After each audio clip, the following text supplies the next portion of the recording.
Yes. Hey, and welcome to the Vergecast for the week of July 2nd, 2012. I'm Josh Topolsky. Yes.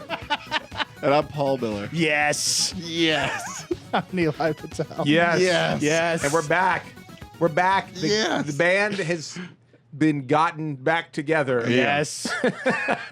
Yes. Comeback World Tour. Come back. We're on a tour right now. I like the way my shirt kind of is blending into the background here. That's good. I'm like a snake. Yeah. Blending. You're like a chameleon. Chameleon. Blending in. Chameleon snake. Yes. No. It's like a snake with like four legs and kind of shorter. From Metal Gear. Oh, that snake. Are you solid kidding snake. me? You Wasn't thought that I was meant an called- actual snake? These guys knew on the internet, Wasn't that called- not back there. Are you- What if like a light just started like coming? Would out you of describe your body, like- blazer as a sneaking suit? It's my shirt that's the camouflage element here. I see. Okay. As anybody with an eyeball can see. Just take a look. What is it doing right here? There's a button. It's a poorly made shirt, and this button is like wants to. It's obscene. I think you just saw something you weren't supposed to, and I hope you enjoyed it. That'll be $5. PayPal it to me at. I'm not gonna tell you my PayPal email address because I wouldn't want you to send me too much money. Anyhow, this is the Vergecast where we discuss the week in technology culture, and I'm very happy to have Nilay Patel back from being married, and also from having a honeymoon. Yeah. And Paul Miller, neither of those things happened to you. No.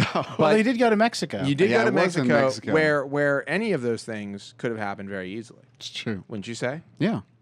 Yeah. They say it's the city of love, Mexico Mexico. City. city of romance. Mexico is the city of love I believe that's the official nickname. for the whole country. The city of love. Oh, right. Sorry, Mexico City Right. is the city of love. That's where you were, Mexico City. You weren't anywhere else, were you? No. Now, No, you just may or may Mexico not know City. this. Oh, I'm not going to ruin the surprise. I don't want to ruin it. What? Let's just say that it involves a meal, a classic American meal. Oh yeah. I don't want. I shouldn't talk about I thought it, about right? wearing the T-shirt I shouldn't talk about on it. the. There's Why a not? secret. Okay. Why not? What are we saving it for? Isn't it in your filed report? Well, that's ages from now. Is it? Paul did a report on robotics Right. from Mexico City. I was in RoboCup. He was at RoboCup in Mexico City, and we've got a great report coming on that. Forthcoming report. But while there, he hung out with Meatloaf. I went What? to a Meatloaf concert. Oh, you don't know about this? No. He went to a Meatloaf concert and then got backstage at a Meatloaf concert, and I don't know if you didn't. Billy, our one video of guy, hung out with Meatloaf, He shook That's- Meatloaf's hand. That's definitely something Billy would do. which Yeah, apparently That's completely in character. And apparently, Meatloaf was he was not in good physical condition. You know, he collapsed he collapsed. He fainted at a concert in Pittsburgh. Really? Wow. Yeah, recently. Like after? How recently? I don't know, like 2 days ago or something. Oh my gosh! Yeah. You that saw this sounds about coming. right. That Anyhow. sounds about right. Anyhow, Paul and Meatloaf are good friends now. Yeah. It's a great show. Which is he puts on a good show. He just can't quite hit the notes anymore. Ooh. How do you know if he could ever hit the notes? Because I've heard the recording. Auto-tune. Early auto-tune. Let me tell you what's happened, okay? Yeah. You're living in a world where, using a future technology, all songs that you hear that sound like they're in tune are being treated. Not saying you're being treated. You're I'm being saying treated he just psychically. He was missing like large swaths of his vocal. You're being cords. treated psychically, psychologically, and electronically to believe that those songs are in key when they're actually not. Yeah. That's like a plot of a Philip K. Dick book. It's not, but it should be. Yeah. Where people are just fixing off-tune things from the future They're just coming back in the past. You know what I think is really... Did that just blow your mind? Did you ever read... Paul's like really taking this all in. I can't get it. I can't. It's like they're sending waves back through time that fix out of key notes. Oh. So like Buddy Holly was singing totally off key, but you would back never in know. the 50s they couldn't tell because from the waves. future. That's right. Right now That's we right. were fixing it back in the past. That's right. Okay. Retroactive perfection. The question, of course. I get it. The I got it. great question is, but why? Retroactive perfection. No, That's but what there's we a call it. reason. Yeah. We No, don't that's- know. that's We won't the know concept. until the shocking conclusion of the book. Retroactive perfection. Space lizards. It's called Now Wait for Last Year. Oh, God. Now Wait for Last Year is a book. I know. I know what it is. Yep. What kind of hate are we experiencing in the chat, in the chat right now? Yeah. Yeah. Yes. Yes. All right. So we have a lot of Let's talk about we have a lot technology. of technology news to talk about, and we don't need to talk about now. Wait for last year, the great lost Philip K. Dick novel coming soon to a store near you, thanks to Penguin Audiobooks. Oh, it's only available on audiobook, of course. No, it's already out of print. It's out of print on audiobook. Can't be duplicated. It just came out of print on audiobook. But the waves make it sound perfect. All right, hold on. All right, what's our first topic? I feel like Nilay? we're out of practice. We're not out of practice. I've been given a photo of you. I think we're in practice. This is the Our first topic is Jelly Bean, and I have a photo to put on the big screen. Jelly Bean, guys. Have you heard of it? It's the latest, greatest Android update that you'll never see on your device. And maybe I thought they fixed that like a year ago. At no, Google I think you're imagining a world where when people say things at Google I/O, they come true. No, so Jelly Bean was announced, and Well, it's been rolling out. Right? it's been rolling out to the devices they gave out at I/O. Google I/O, and it's going to be on shipping devices, the Nexus 7 and the Galaxy Nexus. They hit a little snag with some of that recently, but yeah, and Dieter did a review. I gave a little bit of an assist. Well, I reviewed the Nexus 7. What device did they give out if it wasn't the Galaxy Nexus, the Nexus 7. So they gave those out with the update. With but the update. People who had the real one. People who went and bought it don't have the update yet. Those suckers. Well, I think they're still just working on a few last minute kinks. All right. Also, I don't think they want to release Jelly Bean until the Nexus 7 is out. Okay. Also, they don't want to release Jelly Bean until they take out the patent they violated of Apple's, Right. Which is now causing the halt of sales of the device. When does the Nexus 7 come out? It's supposed to be mid-July. So I think that they said they're shipping. They claim they're going to be shipping Galaxy Nexuses Galaxy Nexi next week. With this, we'll get into that in a second. But anyhow, they handed out devices at I/O that were updated or to be updated, and they have been updated as soon as you take them out of the box. And Dieter did a review, and I mentioned Jelly. I talked about Jelly Bean a bunch in my Nexus 7 review, which you've never seen. No. Because you're not on the internet. How many Josh faces out of? I gave it 8.8 Josh faces out of 10. That's pretty good. It's very good, and actually, it's a very good product. The Nexus 7 is really, really good, and in fact, I've been using it. I've been using it day to day, and I really like it. Has Google Now kind of settled itself down for you? Yeah, Google Now was never really giving me any. I mean, if anything, like Google Now doesn't do enough. Like I wish it showed me more stuff. I wish it was telling me Dieter more. was saying like it was making wrong assumptions about him. It knows where I live. It knows where I work. It guessed where I worked by like a couple of numbers. So it didn't. I didn't tell it where I worked, but it was like I think you work here, and I was pretty much right. It was like 3 numbers off.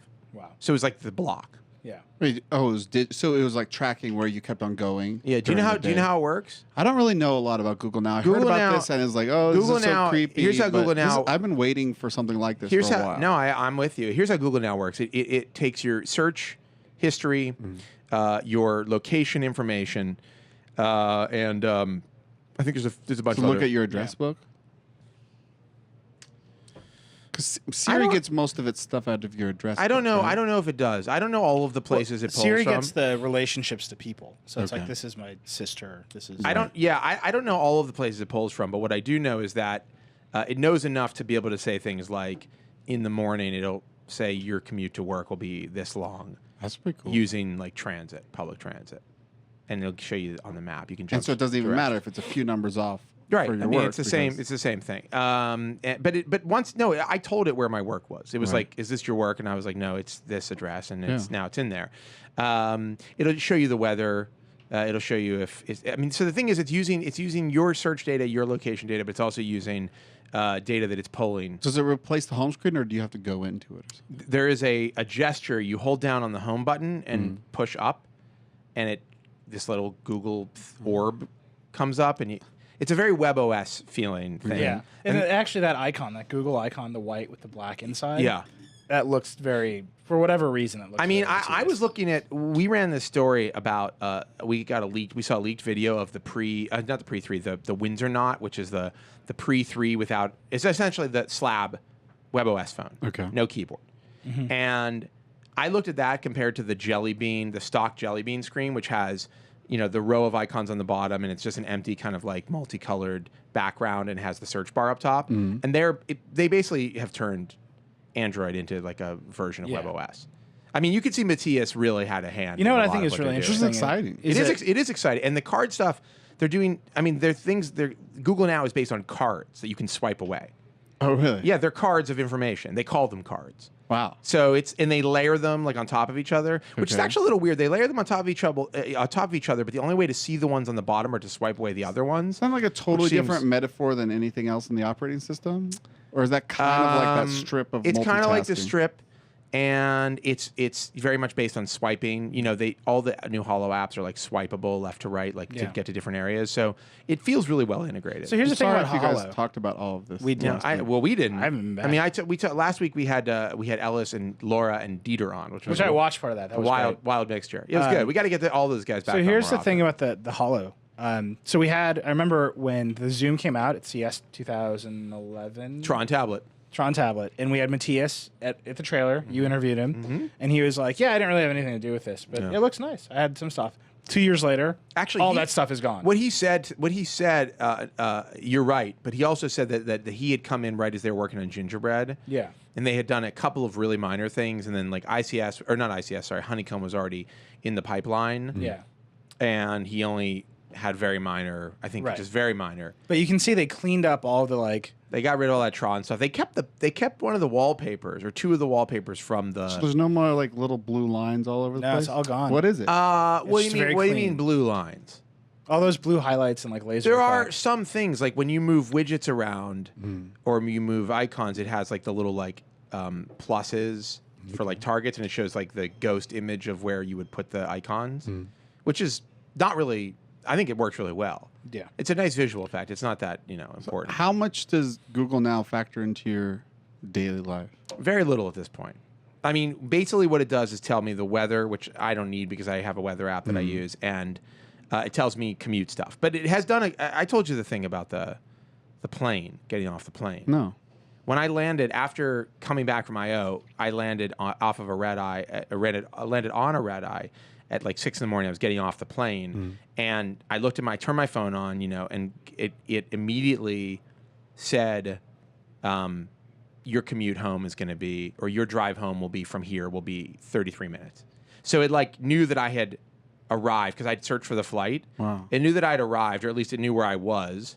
And it knew where my home was because I'd told it the day before, earlier in the day. And so it said it'll be 33 minutes driving. Now, presumably, had there been like a bad accident or something and the road was like blocked up, Right. it would have said commute is going to be an hour and a half, and here are other alternate routes, Right. which is amazing to me. I didn't prompt it. I didn't ask for it. It just did that. It was like, you're in New York. Here's the temperature. Here's the weather. Here's the weather. And you if you're going home, this is how long That's it's going kind to of take. awesome. Because you can land in New York at like 6 a.m. You're totally fine. You land at like 7:30 or 8. You're screwed. And you're like total No. rush hour. This is like, that's the thing. Like if you, I never, I said this last week, but I'm going to repeat. It's worth repeating. I don't check any bags because my goal is to get out of the airport as quickly as possible, especially here in New York. Right. Because 15 minutes can make the difference between like sitting in traffic and not sitting in traffic. So like in the morning, it's like 5. I landed at like 5. It's actually like 5:30. So at 5:30, you're pretty much okay, unless something really catastrophic is going on. So theoretically, is Google Now going to get smarter as Yeah. like friend connections and stuff and like Matthias that? said, and I interviewed, I don't know about friend connections, but I interviewed Matthias, and he was like, this is a project that's like across Google. It's not just like an Android thing. Like everybody is a part of this, and it's a platform. Yeah. It's not an app, it's a platform. And so, just like, and it does, it does Siri stuff too, that, right? Like you can ask it sports scores and It's good at that stuff. And I think it'll do, like, if you ask for like a sports score when the game is over, I think it'll tell you, it'll like prompt you to tell you what the score So was. how is that different than, because those are cards are telling you information it already knows you want. So how do you ask it what a sports score is? It has a, You just talk to the, it the like Google, Siri? yeah, the Google Voice. Okay. Sorry, not Google Voice. The Isn't it a voice search? voice search icon. You just tap that. You can also say Google. Yeah, which is completely scary. Like when because I mean, Google. I haven't done But that. I think instead you of say talking to Siri. I think you're you can talking to open- Google. well, I believe never it- addressed Siri by and you name. can open Google Right. now and say Google, Like and it'll. the running joke in my house is that whenever we want something to happen and we have to get up and do it, I just yell computer and hope a computer does it for me. And that's like Doesn't that's ever happen? real. Not it never Becky. happens. No, I never. Well, but one I never day- yell Becky. One day. One day I'll be like, It will Google, help. Yeah. Get me a sports score. And there'll be And it will. Just do it. You'll just say, "Give me a sports score." You'll say You that don't out have a loud. specific sport or I game need to in mind. know. I like the I idea. need a sports score right now. I like the idea of getting something more specific and having very specific, like, motorized ramps at your house for them. Like, I need a beer, and like, there's a little ramp that goes from your refrigerator that's just for beer cans that comes Wait, to so the one can area. like falls out and, and then it like goes rolls down a motorized, like a mousetrap or it goes, situation. or there's a motorized, slow Right. moving motorized ramp that goes just to where you sit on the sofa, Okay. and maybe that has like a pivoting arm so it can shoot it out at different places. You like that? I'm just excited. I think this is a really good shift from, like, at first I feel like we were putting all the information in to the internet, and we got better at finding it inside of the internet. You know, maybe it shows up in your Bing result, but I think the best is that if it comes straight to you. Well, what's interesting about it is that it's preemptive. It's a preemptive search in some ways, right? Which I think some people find like terrifying, and I don't find terrifying because I don't think Google is going to. I trust Google at least up until this point to not really abuse my data too badly. Yeah. I know they're going to use it to sell ads to me, but that's fine. Like, if you can give me more targeted ads, I'm not. Does actually it gonna do read that. your email? Like, when you got off the flight, did it know that you were on that flight because you were searching for it, No, or because you had it gotten knew I an was on the email? flight because I had searched for it a number of times. Okay. And that's still getting worked out because I searched for the flight and it gave me like 2 different Virgin America flights with the same flight number going to completely different places. And it didn't say like, there should be an option there where it's like, is one of these your flight? That's also just like the chaos of Virgin America. It's just the chaos of everything. Yeah. The chaos of information. The new book. Chaos of life. A new book by Nilay Patel and Chaos. Joshua Topolsky. And Information is with a chaos. foreword by Paul Miller. Then the forward is called Information is Life. Yeah. I got it. I like this. Life is chaos. Paul's pissed because he's just doing the foreword. No, He I'm wasn't just trying to think He of, wasn't like, included in the different writing of the titles. book. Sorry, man. Look, No, you're dude, busy. You're busy. You Forwards got- are great. It's like an essay. Yeah, I love writing essays. And you get a lot of the credit yeah. Yeah. for like you're like all over the book. Yeah. But all you had to do is write a few pages of just like fluff. Yeah. I Yeah, hate. and By the way, yeah. I hate forewords. Oh, really? Hate them. I hate it. just read a really good John Jeremiah Sullivan forward of Absalom. I just feel like it's like I have a really good. There's a John Updike forward of Walden. I just feel like I just really like forwards. I feel like don't tell me what the book is going to be like. Mm-hmm. Let me check it out, and then maybe I'll go back. So you're like you looking wanna- for like a post. you want a backward. Yeah. It's cool. And that's the Vergecast for the week. You can get in touch with us on Twitter. Yeah, a backward. What's happening? Chat didn't like that? They didn't like your high five? It's. Are they panning your high five? I'm just reading Michael Shane just in our chat, just saying some stuff. Uh-oh. You I guys can't. in It's trouble? Not even family friendly. Shane Brain? What'd I do? What'd you do? I don't know. I just said. I wish we had a camera on that room. By the way, really cooled down in here. Yeah. Yes. Very nice. They added I like was. a- By the way, I just an air did conditioner. today's 90 seconds on the Verge. Oh, in case you're wondering, yesterday was a national holiday, and there was no news, so there was no point in doing a 90 seconds. on the There are Verge. no other countries Even exist. though other countries exist in the world, and you had news, we're in America, so just sorry about that. But we were out there with the hot dogs and the fireworks and whatever it is that people do on July 4th. I sound like an alien, did I? We had a cookout. There were hamburgers there. And a good fun time. for Sparklers were everybody. lit. The children played. All was normal. All was right. Oh, you don't like my joke, Krayshawn? Really? I think it's pretty good. Paul's I enjoying thought it it. was a good one. Anyhow, back to Google I/O. Uh, Back to Jelly Bean. no. So here's the thing about Jelly What the Bean. hell are we talking All about? this is great. All the stuff we're talking about is great. Yeah. Google Now seems amazing. No one will ever get it. No, As far as I can tell, no one will ever get it. Is this situation getting worse? It's way worse. situation normal. They just hit 10% of devices with Well, ice cream sandwiches. Here's the Really? problem. Ice cream sandwiches. So wait, but they have done something. They announced something, which is this PDK, which ironically is what Palm called something that they announced about 2 years into Yeah. being Palm. The PDK. Being Palm again. The PDK is, from my understanding, and by the way, callers, feel free to correct me if I'm wrong. They are going to give the core code to hardware partners. Okay. What is this? What are you making this face It's for? just a different They're gonna lie. give. They're gonna give the. You say it's a different lie. Yeah. A different lie. The new novel by Nilay Patel. One lawyer against a world of patent crazy heathens.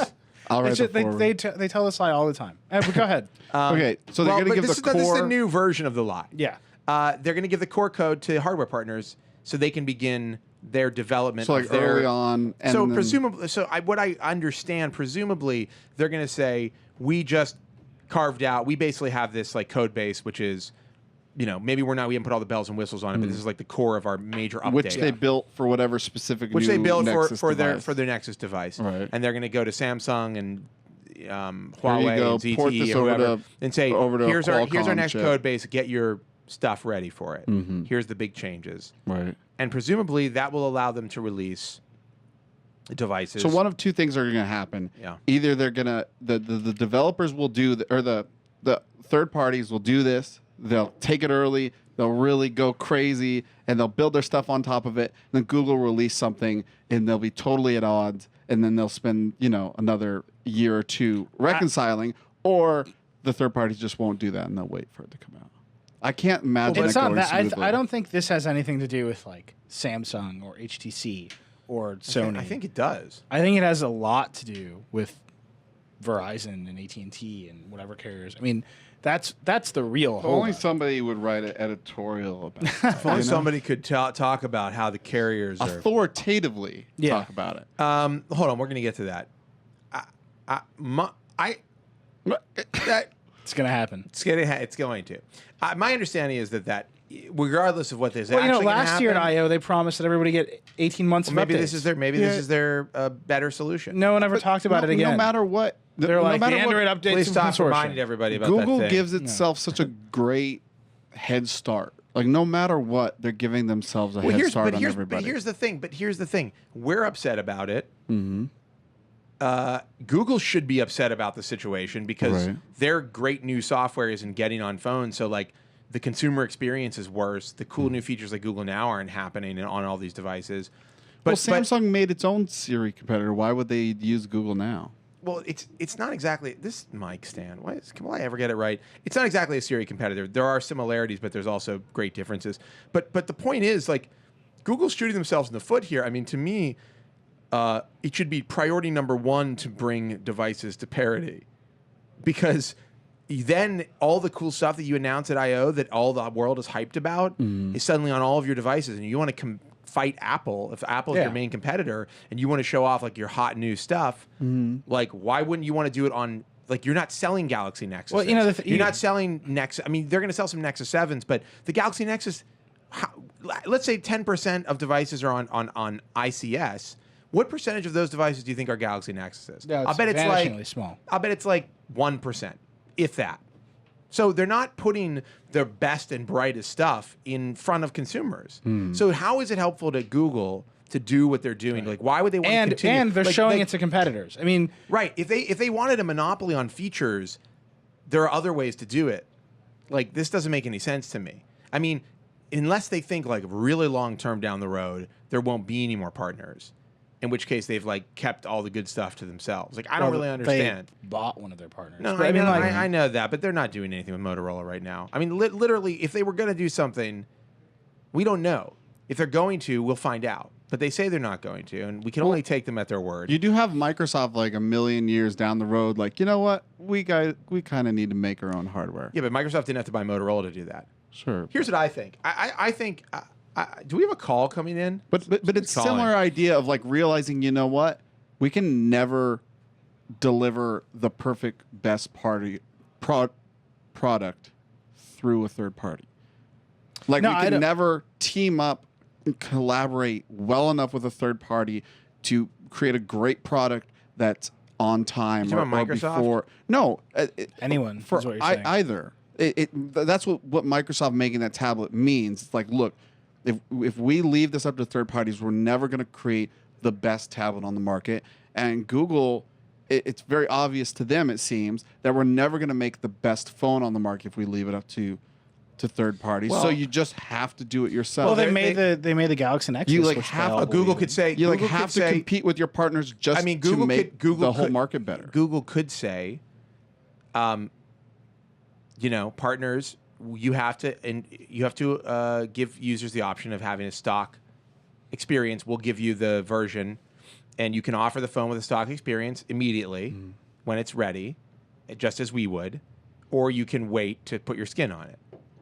You know, it's your choice. Yeah, or you can give users an option. But even down then, the road. their phones wouldn't be ready in the same time as a and Google some as of a like Nexus. HTC phones, the kernel is so different on an HTC Right, phone yeah. than stock. Like the multitasking works differently. It's terrible. I was having this conversation with Theater last night. Right, nobody's doing The like a multitasking straight up is direct, awful on a HTC. direct port. Their multitasking is awful. They should be put in jail for that, what they did to the multitasking. Especially with Jelly Bean. I'll tell you something. Jelly Bean multitasking is instantaneous. Yeah. The menu comes right up. The app switch really quickly. It's like exactly what you want. I mean, it's really nice. So I gotta get a Galaxy Nexus with Jelly Bean. Good luck to everybody who wants to tweak the. Should have skipped my multitasking. wedding and gone to IO. You should have. It was great. Yeah. But it is a problem. I mean, it's not even fragmentation at this point. It's not like there are like major software. Like it's not like I really wanted to get this, but I can't get it because I have a. You know, at this point we're almost beyond the point where there's like hardware fragmentation. You know, screens are all higher resolution, and most of them now are going to be 720. You know, I think But at this point, people have just everybody's decided this is how I'm going to do it. Samsung's going to do it this way. HTC's going to do it this way. But Yeah, I mean, well- where with the real thing that's being ruined here, that it's where the hurt is the features, like the cool features that Google. So it hurts the features, but doesn't seem to hurt Google very much. Well, Google Doesn't seem to hurt these other manufacturers very much because they're still doing it. And and consumers are still buying. It pisses us off, and we've been talking about it. No, but if you look at what 3 the or 4 most years. interesting Android 1. features are in these products, it's the deeper stuff. It's Google Now. It's Siri. Right. It's Sure. not we built a new music hub. But right, if you which is care what about HTC Google does. now, just get a Nexus. But you can't. Like right at this second, you can't. Well, that's a different story. Well, you can't. I mean, like for that Well, you can still buy. You there's buy the one patent- on Verizon. There's the patent story, but there's also that you can't go buy a Jelly Bean device. Right. You can't buy a Jelly Bean device right now. Presumably, But those devices will get. The well, update pretty this is quick. maybe a good segue to your editorial and then we can talk about the ban. But because I was going to say that Well, Verizon, you can buy. Let's do the patent first. Okay, let's I talk about. wanna Let's talk talk about about patents first. I want to talk about it too. Okay. Because people are up in arms about this. So, as you may know, a injunction has been granted. Correct me if I'm off course on any of this. Temporary injunction. Temporary injunction has been granted to Apple.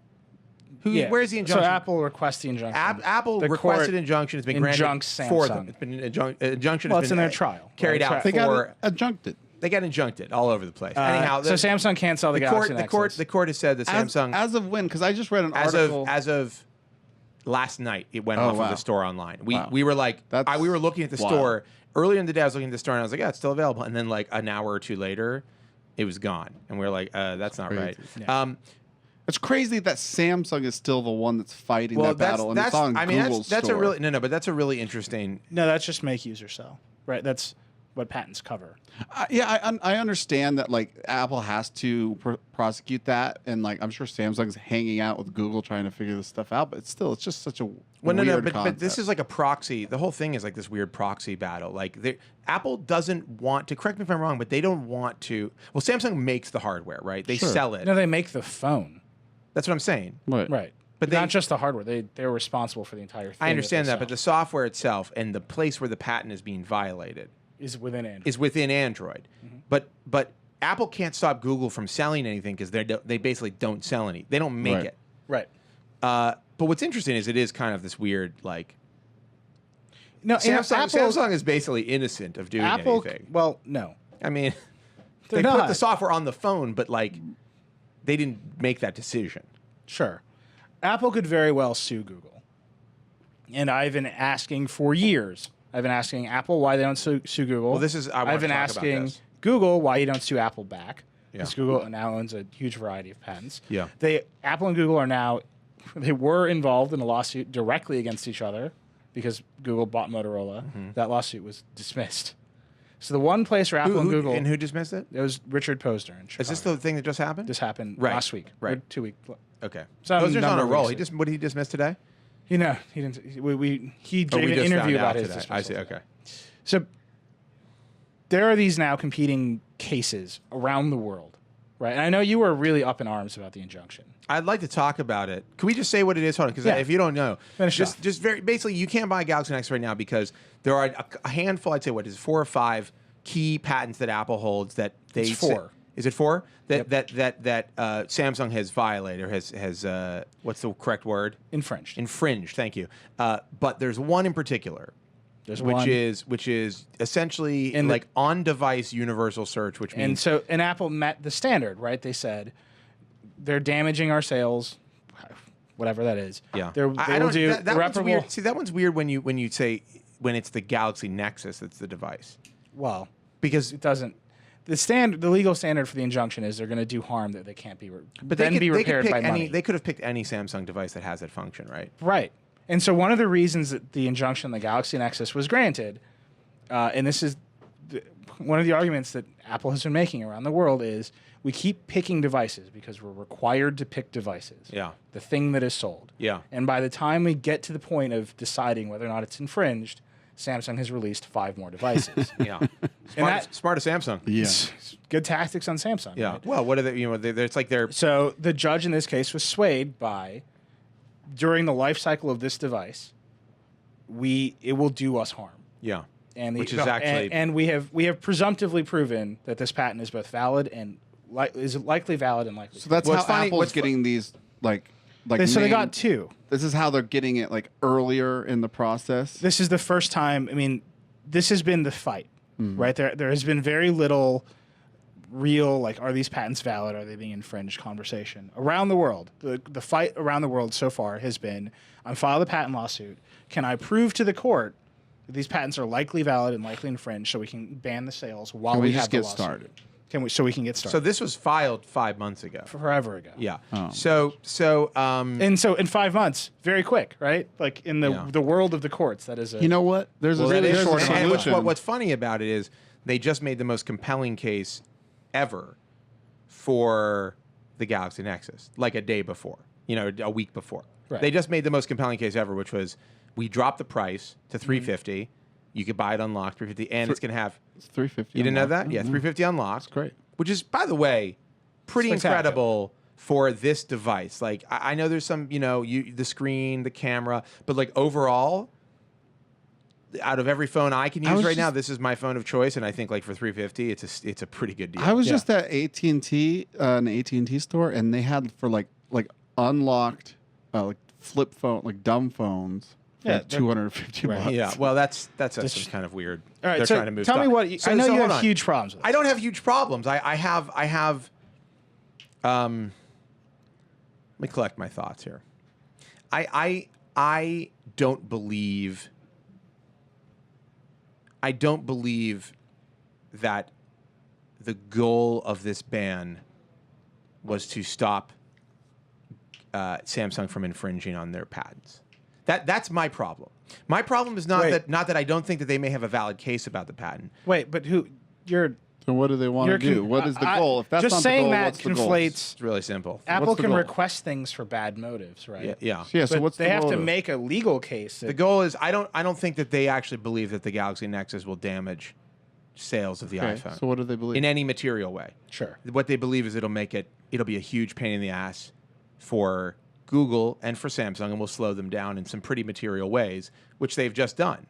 The device can't be sold, and now they've got to go back and look at all their other devices and say, well, are we going to get hit with the same crap? We got to go fix those too. And for all we know, when the Galaxy S3 goes on sale, when you say fix, yeah, what do you mean by? You mean well, they have to alter the functionality on the device. But that doesn't necessarily mean they have to remove the functionality or decrease the functionality. Well, so let's actually talk about But they this. still have to mess around with it, right? Hold on, let's get specific. Messing around hold on, with wait, it can we is get, great. Right? Actually, I can. But that still takes time. Nilay Sure, and I go actually haven't talked about this, so I just want to get specific because I'm not how dare they? But I do have some pretty strong feelings, and I've noticed something else that I want to talk about online that I think is kind of bad. But the patent, essentially, the one that's really in question here, is the one that if I go on my device and I start typing I'm trying to think of an app type the word shadow. Yeah. Right. It'll pull up Shadow Gun the app. and then like a bunch of shadow related searches. I read the patent a while ago. Maybe an email that has the word pulls shadow. multiple databases. Multiple databases. So I haven't read. It's not. That's fine. Okay, so that's at a very high level. So maybe you don't have. Where's Matt when you need him? Maybe he's exactly. online. But he only comes on like late at night, like on the weekends. He's like on at like 3 a.m. on Saturday. Yeah. The man's a practicing attorney. He's got a day job. Very busy. He's a very busy man. But so basically, they're like, we don't want your device to do that. Right. So fix would be, my impression is fix would be like change the functionality so when I type shadow, it doesn't bring up multiple results. Sure. It brings up like a web result. But that's a limited fix. There might be a way to design around it. So give me an example. Give me an example of how that might happen. Maybe fold all the databases into one database. Yeah, I don't know. I mean, it depends on Like how the a patent is magical written, right? single. I don't know. Patents are written into claims. The claims are very And it's specific. like, Right. like Well, the that's what- method. that's- The patent without- is the method you do something, right? Right. So without having the claims in front, So is the method, I couldn't- in this case, is the method code?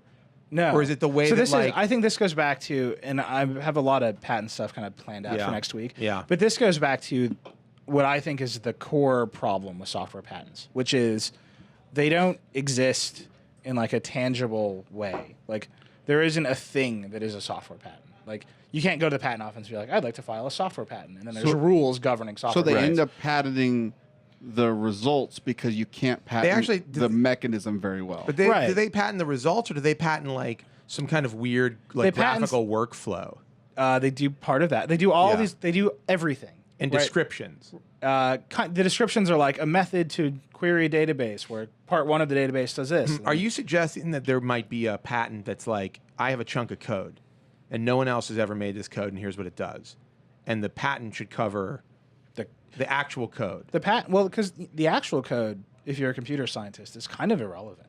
Yeah, because you just put another line break.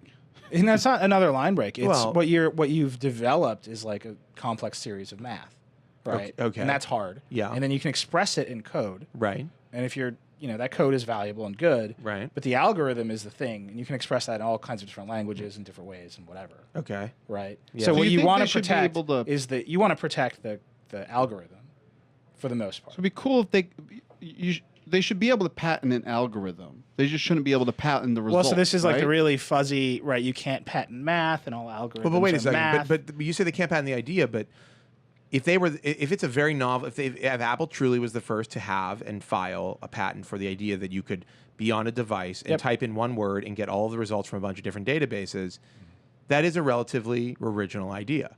right. I mean, that's pretty original. Right. I And mean, they I don't know where universal search originates from. I don't know who holds the patent on Didn't it. Palm do it before Apple did? No, these patents, all these patents, these are core operating system patents. They're Like all from this like is the like 90s. Mac stuff. Are these? This Yeah. is Oh, from. this is Sherlock. This is from like OS. Remember Sherlock? These are This is from this like all this is dates from the back to 90s. I think Right? Sherlock was in like OS 8.5. Okay, Right. so this is actually one of the reasons Apple and Microsoft have really strong cases against companies like Motorola and Samsung. well, they also have. Don't Apple and Microsoft also have a lot of cross licensing agreements? the Apple for Microsoft stuff like this. because they once sued each other Right. to hell and back in the 90s, and they cross-licensed everything. Right. And Microsoft invested in Apple, and that whole thing happened. How right? about that? There's a big video screen of There's a Bill big Gates video screen. looming over Steve No, Jobs. that moment is not Microsoft just investing in Apple. That's Steve Jobs saying we have to stop fighting Microsoft. Yeah. There's better things for us to do. Yeah. They're going to invest in us, and the And second part of someday- it that seems to have been someday forgotten. There in will the be a midst of time. company called Google. Wait, and we're wait, going to wait, screw them the over second part so of it- hard. The second part that it was lost in the midst of time is they settled all litigation between the two companies and announced like a 10-year patent cross-license agreement for Yeah. everything. Yeah, which is why if Microsoft wanted to use universal search in their phone, they have some form of it too. I think I can't remember exactly. Microsoft and Apple It's are a- very it's friendly. not- on that Windows level. 8 searches across everything. Right, Yeah. and also on the phone, but it's a swipe. But you can. Look, if Microsoft becomes really successful and becomes a threat to Apple, I'm sure they can find a way to sue each other. But right now, Well, this gets to actually the core of my problem, which is not that they don't have a right. okay. It's not that they don't have a right. I think they do. I just wish they were doing something other than exercising just not their that right. cool. I just wish they were doing something other than exercising their right. And what I'll say is this: I have a lot of people have tweeted to me and emailed me about this. I'm sure you've gotten a ton as Yeah. well. You would have gotten a ton if you were on the internet. Yeah. I sense a very dark vibe, not just from people who are Android users, but from people who use technology who really love it. Apple users and Android users. What is this alike. vibe? A dark vibe. What The vibe is this feels bad. Like This doesn't everything's feel gonna like be like. this just feels like the wrong way to do it. And when Tim Cook got up and said, "We prefer to settle, we prefer to license, we prefer not to get Well, into everybody these." says that. Well, I know that, but I'm just saying that my and I feel the same way. It feels like the wrong at a moment where I feel like we're like there's explosive innovation to be dinging someone on a patent from the 90s that is present, something a type of search that is like present in many other places on your devices, on other devices. Windows 8 is a great example, but it's also present in Windows 7. So here's what I would. But so what I'm saying is, I just feel like I wish there were less of this, which feels like a distraction and a. You know what this is like? And like a flat tire rather than like. This is like playing streetball. You're playing basketball. You know. I like this. And the visual here is amazing. Most people play streetball, no blood, no foul. And you can in streetball, you can pretty much always. I didn't know this. You can Do you play a lot of street ball? I play a lot of streetball. He does. All right. No blood, you no played, foul. yeah, no blood, no foul. Have you played blood? No, okay. Equals foul? Foul? It's No, the no, same thing. That's the same. No, no statement. blood, no foul. Right. Right, so blood It's the is same- draw. Yeah, blood. no blood, foul. Have you Yeah. played that version? No, no. Okay. the lame version. No, but For guys like me. and so that's a kind of an unspoken thing. And so, like, if somebody fouls you, like someone shoves you from behind in a lane, you could call it, but it's kind of more fun to just beat them anyway. Because you're, You know? No, this is such a great And so- analogy. I mean, you really. I'm glad that you're back because You're welcome. you really summed up I've been- exactly. you know what I was doing exactly this what I'm month, I was talking just about. playing Where, all street ball. and it's not about being the cool guy here, Mm-hmm. but it's like you're not hurt. Mm-hmm. You're not really hurt. and the thing you're is- you're not going to stop doing what you're doing. And the thing is, the next time you go for that, you can still dunk. no, Yeah. and the next time you go for that lay-in and they shove you in the back again, but you knew it was coming and you make the lay-in, they just feel like such an Yeah, idiot. yeah. Here's what I fear. I just want to know more about you playing street ball. I also fear not hearing They're more all about like that. 12 or 13 years old, and they win. That's Paul- pretty much how it goes. Paul plays in shrieking terror the Paul entire left time. the internet for street ball. No, but it is like I don't want this to be what technology is. Yeah. But it I don't is. want to. So that's I understand it no, is. but I hear what you're saying. Please don't hit me with some historical data. But this is the history of the technology industry at every But single it's like, level. but it's like, can we learn anything from our well, so past? I think this Do we time, ever learn? This time is particularly bad, and I agree with you. at I this think moment? at this moment it's Yeah. particularly bad. This expression I don't of this think this history particular is bad. one is that bad, and I think that at the end of the day, they'll find a way around. No, this. I think that the global Android Yes. mess. Just right, is it's not bad. just Android; it's everybody. And by the way, other companies are guilty of this. It's not just Apple. Is like I mean, every you know, company has been trying to block the iPhone. right. in And then every there's other country around the then there's world. other like patent troll companies that are like doing something like also horrible but different but disruptive to like what people are doing in technology. Go carry on. Look. You love patent trolls. Love them. They're my favorite. I love covering them every day. This is like there isn't a king, right? And this is one of those moments when everybody on the internet has the common sense to see that there needs to be a change, and they're demanding a change without considering the process, right? And you can't get the big change. Big government. Well, it's not even big government. It's you have to have these lawsuits. These lawsuits have to happen. Right, because these outcomes have to happen. Because judges will look at these and start to go like Posner, for instance, Right. and start to go, hang on, we're not doing it. So right. yeah, so Yeah. what you have right now is you Interesting. have these That's companies around the world, and they're doing what That's lawyers why- would call. That's why lawyers exist. That's why lawyers exist. They're forum shopping, right? So they're going to Germany, which easier to get injunctions. They're all getting injunctions against each other in Germany. They're suing each other in California. They sued each other in Illinois. They're all over the world. They're in Korea, Japan, all over the world. They're suing each other. Isn't there a lawsuit today that we did a story about Siri? Apple's being sued over Siri in China. That's a really bullshit troll in China. I wouldn't worry about that one. Like, that will just go away. Like, Maybe. that's the kind of crap that goes Or away. maybe it could end Siri It could end Siri. once and for all. Maybe in China. But no, so even in the United States, you have two different venues. You have two different judges, two different people. And Lucy Coe, who is a regular district court judge, who is tasked to apply the law as it's written, says, okay, you met all the requirements. I'm granting the injunction. Coe's the injunctor. Coe's the injunctor. She's the one, I believe she's the one who, at the very beginning of this, held up the Galaxy Tab in an iPad and asked the lawyers to tell them apart. And Samsung's lawyers couldn't tell them apart. So, by the way, I hope those people were sacked immediately. I mean, if you go into a trial to like defend, I believe that was her. If you go into a trial, whoever it was, if you go into a trial to defend the right for your product to exist on the market, and you don't know which product it is, because like you can hold them up to me, I'll be able to tell you. And I don't get paid by Samsung. And you know what's really interesting about that in particular was, remember when Apple first sued Samsung, their biggest claims were not about these 90s era patents. They were like, it was like you're confusing consumers. You're making stuff that looks the same as yours. I Anyway, so there's Lucy Coe who did that. She blocked it. And then there's Posner in Chicago in the 7th Circuit. And he is probably the most influential judge of our time. And he is slumming it, basically. He's an appellate court judge. He's 73. He's hugely famous. And he's like, I'm really interested in patents. I'm gonna do this lawsuit. And he literally was like, I'm gonna try this lawsuit as a trial judge. And they gave it to him. And he was openly annoyed with Samsung or with Motorola and with Apple the whole time. He said, why are you suing each other? What are the damages? Oh, yeah. I mean, he yelled at them. He kicked him out of court. He like held him in contempt over and over again. He prove to me that there's some damage here that requires relief. Yeah. And they basically couldn't satisfy. Well, because that would, and so that's an innovation. I mean, that moved. That's a legal innovation. The whole debate. Because if forward. this were put to that same test, this Galaxy Nexus thing, if you put would this be in front hard pressed to show any material damages right now to Apple. Yeah, no, I mean, I'm sure Posner would say the same things. And that's where it's and like he common sense. Them. Like that's where you want common sense to prevail. You want someone to say that might start to spread through as more of these cases get tried. That might be a more common response. Well, I think what you'll see, or if you go the other way, if it gets harder to get the injunction because you have to more specifically prove damages, which is going to be the result, right? Be fewer calls for injunction. Then you get fewer calls for injunction. Yeah. Or this is exciting. It is exciting. But I'm saying, so you want the change. Thank God Nilay's here. Yeah. So you want the change, and I think everybody agrees there needs to be some sort of major patent Time to system. make a change. I would just rather write something on my blog, though. I would rather just pound my fist and say Apple's doing it wrong. Are there more topics? There are more topics. Yeah, why? Patents are great, but but this is but we're in the midst of a but we solved it.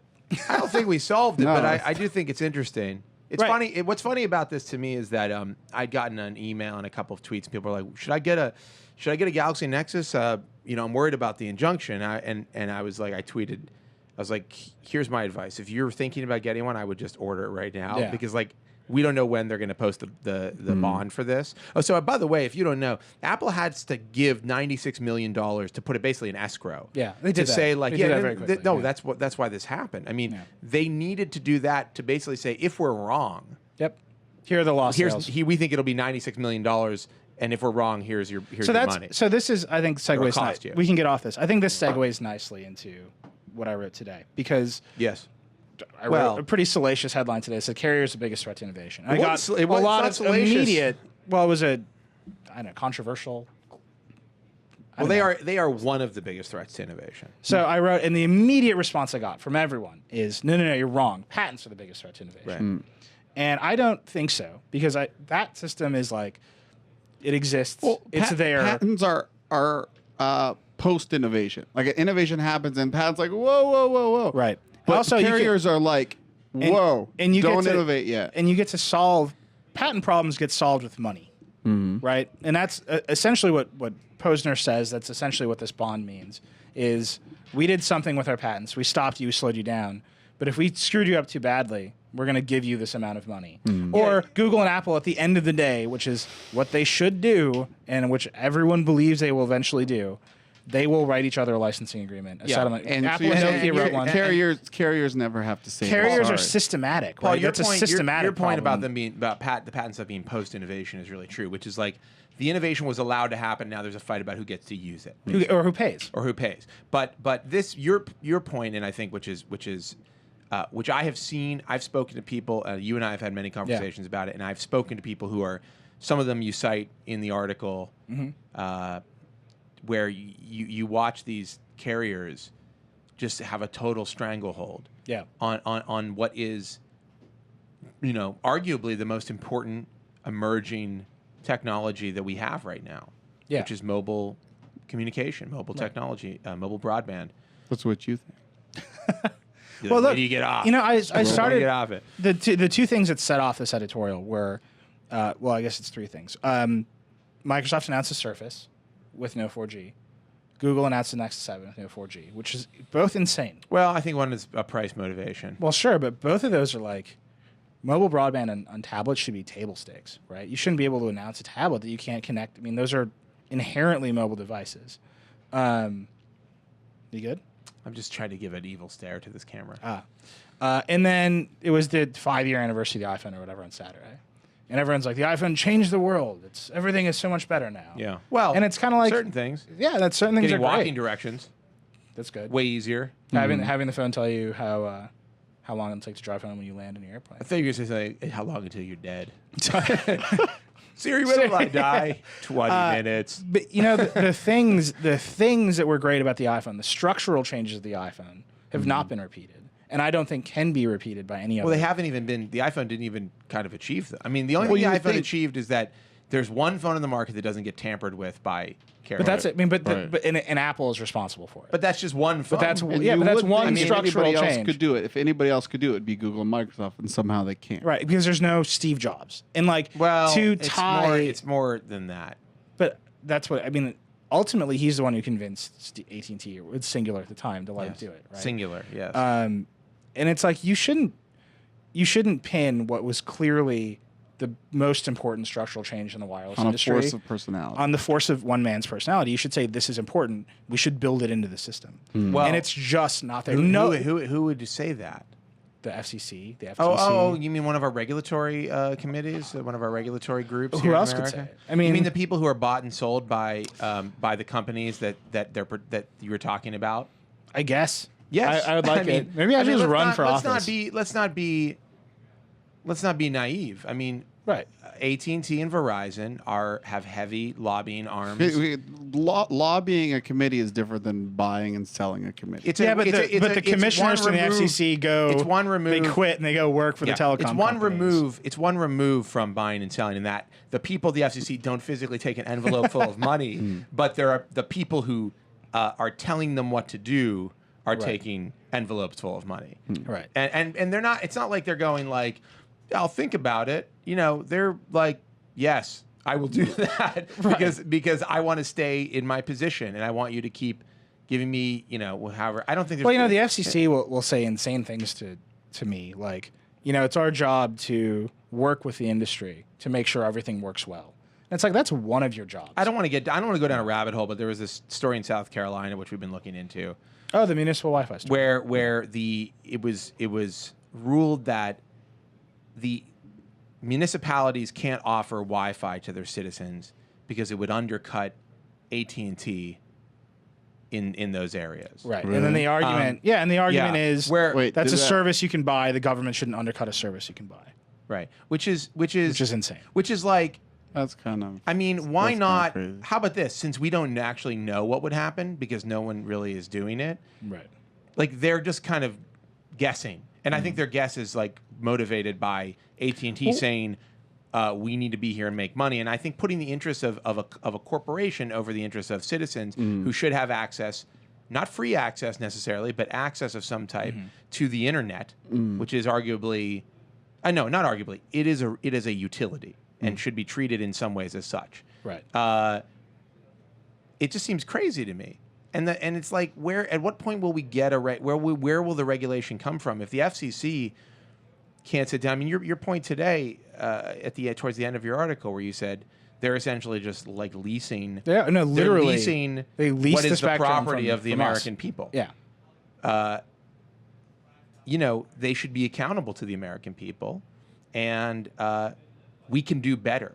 I mean, if this is the best we can do, I'm unimpressed. And in terms of allowing innovation, in terms of allowing a competitive marketplace. I mean, if you really want to talk about, we did have the fastest 4G rollout. We are definitely winning at that. I think that. So actually, can I respond specifically to that? I don't think there should be. I don't think that's. I have an answer to that specifically from a handset vendor that I talked to.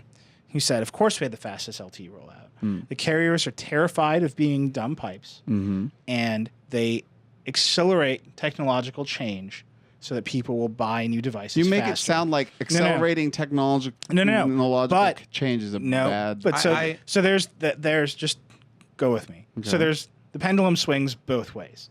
So Verizon did great with LTE because they needed to get off of 3G and move forward, and they wanted people to buy new devices and sign new 2-year contracts and be locked into Verizon.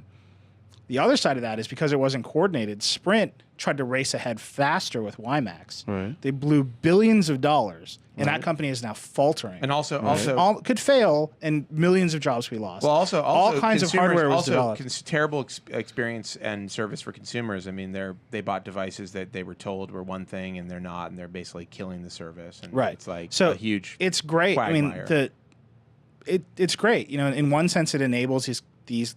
There's a huge incentive for companies to race ahead. But that incentive to race ahead doesn't necessarily work in the public interest. Also, wireless. Like if Sprint fails because they blew it with WiMAX, innovation is not like there's some free flowing like supercharged innovation happening at Verizon and AT&T when it comes to establishing what is happening with our wireless networks, because those standards are being established and those ideas are being established elsewhere. I mean, they're not they're not the arbiters of all wireless. One of the things that we don't have really like a unified standard. I wrote about IP calling and how much I'd like HD voice. And I think IP calling is a cool thing, and I think something that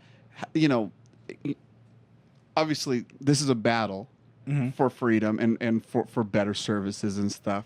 But I think there is a battle being waged. The carriers do look invulnerable, and they might actually be invulnerable, but there is a battle against them, and I think they innovated so fast on 4G, faster in their network than they did on their services, that there's a gap there. And I think there is a possibility for some of these open app stores or relatively open app stores, because the iPhone is still relatively interfered with and Android is relatively interfered with, for voice and video services like you have, FaceTime and stuff, to start outpacing, bandwidth. Because they outpace. No, they don't. They use the bandwidth better than the carriers, and so then because the carrier didn't provide you that service, a generic a product provided you the service, that starts to compete with them, and it does turn them into these dumb pipes. Into a dumb pipe, because they delivered the pipe way sooner. Like I think a great example. On the plus side, they get to own the pipe. Well, sure, but that's the whole point. And charge money for it. That's the whole point of creating pipes, is that you can. But I think that but don't you think there are? I think iMessage is a great example of none of the carriers really built this. So Apple built this, and everybody uses it, and it really makes me think, like, we're on the internet. Like, I could get an iPod Touch, and I could iMessage, and then I just. Are you getting a phone call? Is that the singular tone? Wow, it's like old school. Yeah, cool. I could get an iPod Touch and have iMessage and have a lot, talk to a lot of my friends on it. Yeah, you should. And and that's something no carrier did. But it exists now, and that competes with the carriers. Yeah, it really does. Or it's another service the carrier offers, like Verizon, for instance. It's just another pipe that they monopolize. Well, think about it this way. And by the way, wait, how are they monopolizing that? Well, no, voice. I can do that over Wi-Fi. Well, but voice service on Verizon. That's what I'm talking about. Over Wi-Fi. Who sells your Wi-Fi to you? Is it? Who is it? Is it the government? Yeah, but I get to use it how I don't want to pay the government for it. You get to use it how you want. I get to use it how I want, unless they decide to start throttling. But right now, I'm using it how I want. Like, yes, you can talk about like theoretical fears, but right now I can use that how I want. Well, I mean, this goes down a rabbit hole. Well, no, actually, I want to. The theoretical fears thing is like really interesting because that's the exact opposite of what's going on with patents, right? So you can talk about we don't want to preemptively legislate theoretical fears on like net neutrality and access, but we're all angry that the fears have actually come true on the patent side because we didn't preemptively legislate against them. Well, and it's like there's a balance in there somewhere, right? We can either let the bad things happen and then try to fix them because we structurally know what the bad things are, or we can try to design around what we think the bad things might be. But just as you said that it's post-innovation, I mean, I think the same is true here. I would be fine if if Verizon suddenly felt because like, we had there had been legislation that said, hey, you can create your 4G network, but it has to be compatible with AT&T's 4G. They did have that. No, I know. And the devices have to be, interoperable. So I can buy a phone and use it on either network. That would, if somebody asked me, okay, you wrote this huge thing, you complained. Great. How would you fix it? And the very first thing I would say is these two giant companies and Sprint, which is building an LTE network, they have to build interoperable networks. Yeah. You have to be able to take a device from AT&T to Verizon. And if you want to break your contract, you have to pay and do whatever. But there should be, we have to create a real market for unlocked devices. I mean, it would just be that you can pick a carrier. And that's it. That's step one. Well, that would be, that alone, to me, that would be like 10 years of incredible innovation happening just from because that one small companies that could one develop change. phones. Here's what I'm thinking. And people could innovate on them. They could iterate without the kind of, well, there are these, Verizon has to sign off on every phone that goes on their network. But think about what was the small gaming PC company? Voodoo, right? Voodoo was just Rahul Sood just started it. I want to build PCs and sell them. I'm a guy. I have a better idea about how to build gaming PCs. Right now, structurally, the wireless market does not support that company. You can't say I'm a guy. I want to build awesome phones in my garage. Put stock Android on them. I think I know that there is a demand for stock Android phones. Yeah. I want to fill it. You can't do it. And there is it's not just phones. It's all kinds of Whatever, things that use yeah. wireless. I mean, who knows what would be Microsoft. We want to make tablets with our new operating system. But even beyond the things that They're not doing even it. beyond the things that we're thinking of, Right. There could be augmentation to cars and all sorts of stuff that utilize open networks in a way that we can't. It's funny when I did talk to both AT&T and Verizon. Neither one of them really wanted to go deep on the record, but one thing they said to me as I was talking about this is, if you look beyond phones, and tablets and whatever, we certify all kinds of crazy stuff for our networks that are like robots and thermostats and like, I'm like, that's great. And I was like, name one phone, and they were like, the jitterbug. We certified the jitterbug. I'm like, that's not really great. We're so proud of you. Hey guys, game over. Jitterbug's been so certified. they are doing. They know. They know they need to open up to these other devices. And they can't predict them. But the one thing Verizon said to me on the record, which I didn't put in the piece, was we enable innovation on a network by allowing these other devices. And it's like, I'm thinking to myself, dude, I don't want you to enable anything. I want you to get out of the way. Yeah. And there's a huge difference between those two concepts. I think that what we have to. The truth is that when you have a very profitable, basically monopolistic business that you've spent a lot of money on, and that you spend a lot of money on, it's pretty hard to say, I'm going to just open source this. I'm going to just let everybody have at it, or I'm going to suddenly let other people regulate the thing that I built. I just think that we're approaching, and I think that it's just because of where we're at. I mean, obviously there are issues with the way our government works and with the way people at our regulatory arms work. But I just think we're also at a point where we're at this kind of like pain point, this inflection point, where the innovation has happened a lot faster than we thought it would. The adoption has happened a lot faster than we thought it would. And everybody's the same thing's going on in the entertainment industry, where everybody's trying to figure out, in the advertising industry, where they're trying to figure out, like, what are we supposed to be doing? Like, what's the next thing we're supposed to do? Like, how do we map this out? And they're just doing what they've always done, which is like control your piece of land, control your turf, and own something that no one else can have. Well, so what I think is really interesting, and I think this will be the core change after this inflection point is, and I am planning to write about this a lot this year. Watch out! You've been warned, internet. Well, no, we've been ever since the days of AOL. We had this conversation a couple days ago with Marty, who nobody knows who that is. Marty Moe, our chief content officer, one of the founders of the site. Does that still come up when you Google? I think it does. Don't tell me. But anyway. When you Google The Verge for a long time, it'd be The Verge, Josh and Marty. Cool website by Josh and Marty. I don't know. I haven't Googled The Verge. Anyway, in a while. We are literally living under a regulatory structure that is from AOL, right? AOL defined itself as an information service. Can't believe that. That provided both access and information. Go figure. And refocus that. That structure carries on.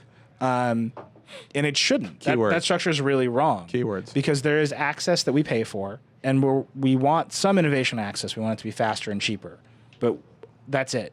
And then the content and the services on top of that is where we all see the potential for more innovation, where we should accelerate innovation. Right. And the way you accelerate innovation on the service and content level is by making access cheap. Well, I think that's the thing is that it's like we have to get there because we are not there. God, I'm gonna break this. I know it. That's the thing is that we are moving from one known thing to one much less known thing, which is, I think it's kind of like American innovation right now. It's like a lot of American innovation is happening on the web and in software. Mm-hmm. And we used to be building things, physical things, and we used to have, industries that were Facebook is now part of American industry. But Facebook is nothing like any American industry that's ever existed, really. Right. Or any part of it. And we're at this point where it's like, it's just really different. Yeah. It's just new, and nobody's used to it, and nobody knows what to do with it. But I don't think it helps that we have parties that are basically unwilling. Right, because who are going to be it's dragged really great. into. They want to be dragged into the so, future. So Verizon, when they oppose net neutrality, they say this infringes net neutrality infringes our First Amendment rights. Still going. Still going. They say net neutrality infringes our First Amendment right because what we provide to consumers is an information service, and you're restricting how we can provide information. And it's like, that's not true. And any kind of rational observer sees that it's not true. What you provide is access, and you should provide access. We should force you to compete in providing access. What does Verizon spend? What is their expenditure every year? Do we know? Do you have the number? On lobbying? Just on everything. I want to know what it costs to run Verizon. I want to know what would happen if our government was like, we're going to run a Verizon. I want to find out. I don't want the government to do this. Hold on, let me think about it. You don't want I want to coin. I want to coin a term. No, I'm just curious to know. You want this government to acquire these companies, and it's the dumbest idea ever. Obama. And it's been done so many times by so many countries, and it's I'm trying to think of what it would be called. I don't want that to happen at all. Obamacare so this would be called Obamafy. Obama G. Obama. I'm trying to think of what it would be. Oh, it would be OG. It'd be Obama. Obamanet. It'd be the next version of Obamanet. Obamanet. That's good. Obamanet. Republicans can get right into that. No. I'm just curious to know, like, what would it cost to create a competitor who was like, look, it doesn't have to be the government. I don't care who it is, actually. Who was like, look, we're going to do this. It's going to be open to everybody. You can't. I mean, you can't do it. You have to get the spectrum. Nobody has it except Verizon and AT&T. Who else has it? We got some emergency channels. There's I forget who I was talking to, but there's like an economic theory that basically, like, if you have high margins and high profits in an area, which, from time to time, Verizon and AT&T definitely have very high margins, high profits. T-Mobile, Sprint, not so much. But you have when you have high margins in an area, it means that it's an exciting, growing thing that will eventually that's not saturated. I'm going to go ahead and say $91 billion to run Verizon in 2010. So that's a little bailout, little nothing bailout money. The user base isn't entirely served yet, right? And so you can continue to have large margins because there's a scarcity and there's more demand than there is product. So you have the PC industry where there's high margins, really profitable, awesome place to be. And now you have HP wants to get out of it because they're so tight, because everybody offers it. It's a completely saturated market. Right. So there is room. There is room for more product in wireless. And if but it's like if the government wants to make its own network, go ahead. But it's going to suck. I don't want. I'm not even advocating that. I'm just curious to know what their footprint is, because what I'm saying is, at least what I'm thinking is, I don't want access to be a product necessarily. I mean, it's fine if it is. I mean, because I want it to be. I want it to be something more like. But you want the access companies to compete. I want this competition. You want AT&T and Verizon. And the problem with dictating things from the top down. If you just say then you want them to compete, then we're all set. What's the problem? They're competing. No, you want to limit. You want to limit the vectors of competition, right? So that they're only allowed to compete. Why? Because to make access really competitive. Think about when you go out in New York with a laptop and you can pick from any number of Wi-Fi providers, right? You can pay Boingo or you can pay AT&T, and you just have a choice. I can just use free Wi-Fi or you hotspot. can use free, which will be slower, right? And steal all my information. But the standardized connection between your laptop and its Wi-Fi chip and Wi-Fi providers enables there to be enables liquidity because in the market. all of those standard. Wi-Fi networks So can there's broadcast, liquidity in the and I market, can pick it up. right? So then Great. that now you have this broad base of Yeah. consumers. But why do you and assume there's that's incentives? the place? But why do you assume that's the place where they have to compete? Because I feel like you've got a Because really right flawed, now what they're there's a doing really is flawed they're argument restricting, and on top of here. it, But who says? But this is a different business. I mean, if they tell you, if they're a capitalist, if they're capitalists and they say this is how we compete in this industry, who are you or anybody else to say that's not how they should compete? If you're going to let them compete, then let them compete however they want. no, basically. but you can say, but I can say, which I literally did say today, that the type of competition that you're engaged in right now is not beneficial to consumers because you're. Well, they might limiting- argue, but they might argue that And- it is. and- Where's your proof? I have all kinds of proof. I have all these companies saying we don't have access to the consumer market. You have companies complaining to me. That doesn't And mean we- proof. we That have- doesn't mean that we the are consumer, consumers. Yeah, I mean, you may look at other countries and say, by statistically speaking, consumers are having a better experience here But than they that are is definitely not true. in Sweden. But Well, that- we got more 4G, don't we? Actually, Sweden is right on top of us with 4G, and they started first. But So- okay, Sweden's a bad example. It's Let's a say great example. UK, well, nothing. So the UK everything is better in Sweden. Okay, So- we know that. And the people live longer, they Yeah. eat better, they're healthier, they're happier. Bikini team. They actually do have a really high rate of suicide in Sweden. I think. But anyhow, that's not a big deal. That just means they don't need to have death panels like we do here in America. So. What I'm saying No, but is, so I'm let's take the playing UK. devil's advocate. I know, but I but just so think let's take the UK for example. Well, which is a do we nice have to? parallel. Must we? Is it? Which is a nice tiny little island. And yes, I agree. There's like 12 people in the UK. 12 people, It's and very those 12 small. people can buy a phone and buy a SIM card from any carrier Yes. and pick a Yeah, line. and use it on their slow 3G. Actually, really fast 3G, faster than our 3G has ever been. Well, it's faster. It ain't no 4G though, is it? Well, Ain't no 4G. but when they actually get, You got a and they're t-shirt gonna that have says that. they're gonna have 4G next year. So I'm playing devil's they're advocate. All I'm behind, saying is but- like you. Where do you draw the line? It's very difficult for you to say, or anybody. I feel like to tell Verizon they compete in America, which is a very big country. You can with draw the very line and different- you with can very- say and- you are building your business on the back of what is literally the scarcest public resource, right? Like it's spectrum. Well, but it's look, finite. If If you you call had it a all public these- resource, then But you it have to is. change your thinking on it. But no, but it and actually they shouldn't compete on that resource. But you can get a good outcome. Look, markets just optimize, right? That's what the function of the free market is to optimize the conditions. Maybe it'll optimize once we give them a few more years to innovate and compete.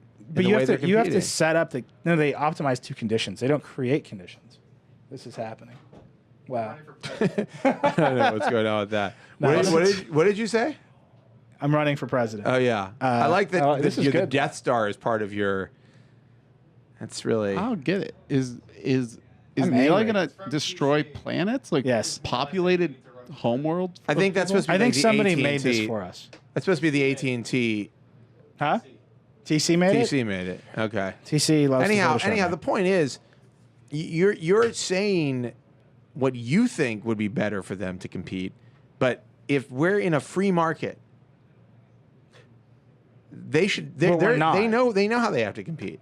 They will just merely optimize to make as much profit as they can, given any amount. I of don't know, constraints. Paul. Do you agree I with think that? a lot of times you get really great products by optimizing it to make money. I mean, who's Sure. who's losing out right now? Us.